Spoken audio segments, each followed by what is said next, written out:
Mana shu dokumentlarni qilaman deb musofirlar sarson bo'lyapti. Kim O'zbekistondan Rossiyaga kirayotgan bo'lsa, mana bu akamiz gapini eshitinglar. Baxtullo aka Rossiyaga endi kirib kelayotganlar qanaqa dokument qilaman deb sarson bo'lyapti, shuni tushuntiring. Endi kelgan odamlarga hozir singiz olishib, keyin biometrik o'tkazib, keyin yana goslugi profil topshirish uchun raso muammo bo'lyapti, chunki bilmayapti qayerda borish, qayerda. Qiynalishyapti, u yoqqa bu yoqqa yugurib, vaqtlar ketyapti, ish smenasi ham o'tib ketyapti, to'g'rimi? Shularni men eshitdim, bitta joyda hal qilsa bo'lar ekan. Shu haqida ozgina ma'lumot berib o'tsangiz, aka-ukalarimiz qiynalishmasa. Shu muammo bo'lmasin deb shu ofislar, filiallar, turist filiallar ochyapti.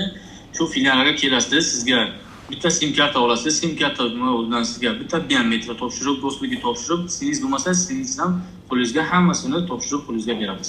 Polniy hamma narsadan o'tkazib, sim karta olib, подтверждение qilib, chotki qilib beradi. Biometriya, gosuslugi shunga o'xshagan xizmatlarni qilib beradi, to'g'rimi? Snils.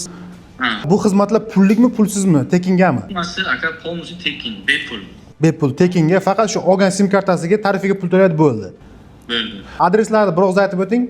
Aka adresimiz 2-liniya Vodniy stadion, 1-vixitdan chiqasiz, nomerga telefon qilasiz. TC Krona adresimiz. Akamizni ofis telefon raqamlarini pastda qoldirib ketaman. Sarson bo'lib yurmanglar. Rahmat shart emas, faqat haqqimizga bitta duo qilib, kommentariyaga omad deb yozib qoldirsalaringiz bo'ldi. Sizlarni o'ylab video chiqaryapmiz. U joydan bu joyga sarson bo'lib, lishni xarajat qilib yurmasliklaringiz uchun. Bitta joyga borasizlar, ishlaringizni hal qilib ketaverasizlar. Videoga bitta like bo'lsa, videoni Rossiyada yurgan va Rossiyaga kirmoqchi bo'lgan tanishlarga jo'natib qo'ying. Pastda telefon raqamlar bor, murojaat qilsalaringiz bo'ladi.